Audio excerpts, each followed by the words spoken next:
नमस्कार मित्रांनो, संबंधाचं आपल्या जीवनामध्ये काय महत्त्वाचं आहे याबद्दलचं एक कथा आपण आजच्या या व्हिडिओच्या माध्यमातून जाणून घेणार आहोत.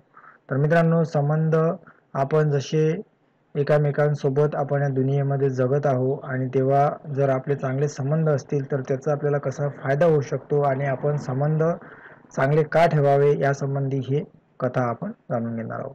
तर बघा, चला कथेला सुरुवात करूया. एके दिवशी मी माझ्या मित्राचा तात्काळ श्रेणीतील पासपोर्ट बनवण्यासाठी पासपोर्ट ऑफिसमध्ये गेलो होतो.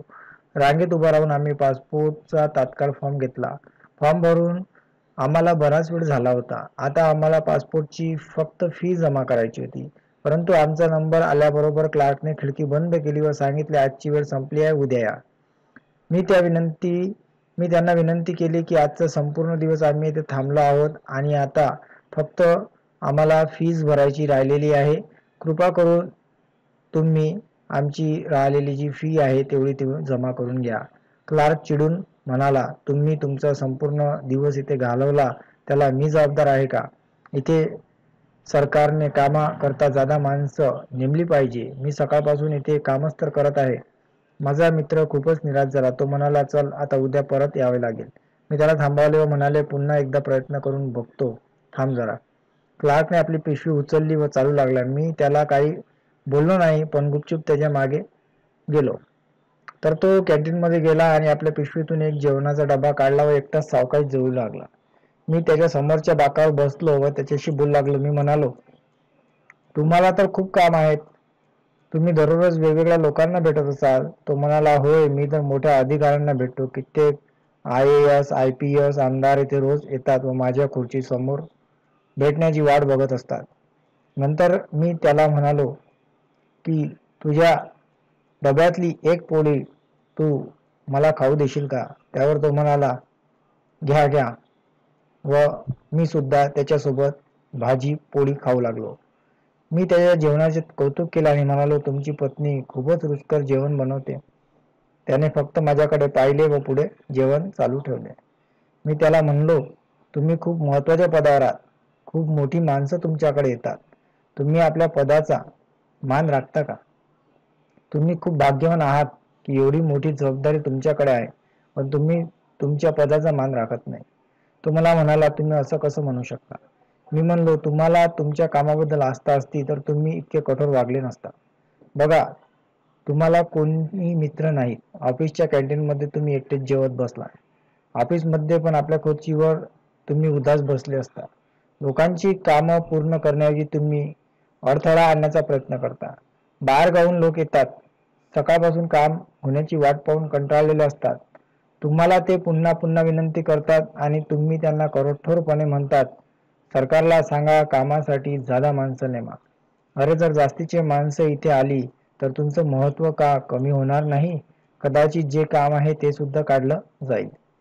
आपसातील संबंध वाढवण्यासाठी परमेश्वराने तुम्हाला ही एक संधी दिली आहे, पण तुमचं दुर्दैव की याचा फायदा घेण्याऐवजी तुम्ही संबंध बिघडवत आहात.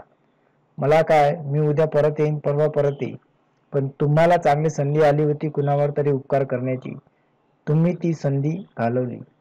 मी म्हणलो, तुम्ही पैसे तर भरपूर मिळवला, नातेसंबंध जपले नाही तर सगळं व्यर्थ आहे. काय करणार पैशाचं? तुमच्या वृक्ष वर्तनाने तुमची घरची माणसे पण दुरावतील आणि आधीच तुम्हाला मित्र पण नाही. माझं बोलणं ऐकल्यावर तो रडवेडा झाला.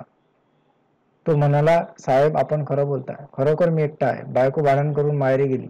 मुलांनाही मी आवडत नाही. आई आहे, पण ती माझ्याशी जास्त बोलत नाही.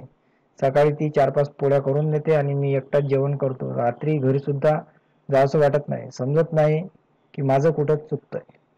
मी त्याला शांतपणे सांगितले, लोकांशी चांगले संबंध ठेवा. कोणाला मदत करता येत असेल तर अवश्य करा. बघा, इथे मी माझ्या मित्राच्या पासपोर्टसाठी आलो आहे. माझ्याजवळ माझा पासपोर्ट आहे, पण माझ्या मित्राला मदत म्हणून मी तुम्हाला निरपेक्षपणे विनंती करत आहे. त्यासाठीच मी धडपडतोय. म्हणून मला मित्र आहेत, तुम्हाला नाहीत.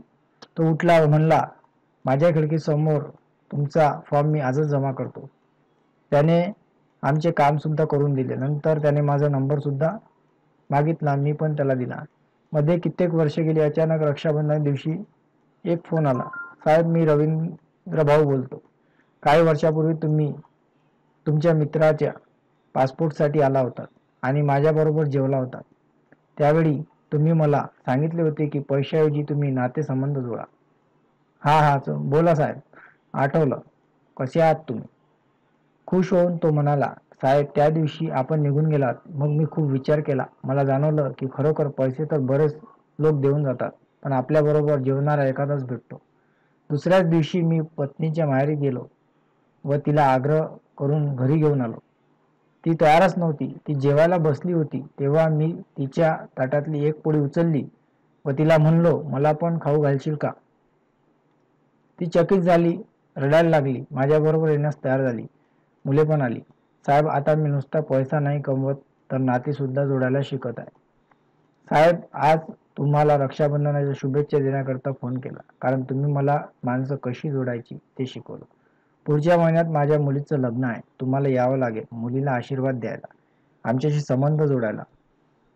तो बोलत राहिला, मी ऐकत राहिलो. मला वाटलं नव्हतं की त्याच्या जीवनात पैशापेक्षा नातेसंबंधांना इतकं महत्त्व प्राप्त होईल. मित्रांनो, माणूस भावनेवर जगत असतो, नियमांवर नाही. नियमांवर तर मशीन चालत असते. तर मित्रांनो, तुम्हाला या कथेतून काय शिकायला मिळालं नक्की कमेंट बॉक्समध्ये कमेंट करा. व्हिडिओला लाईक आणि शेअर करायला विसरू नका. धन्यवाद.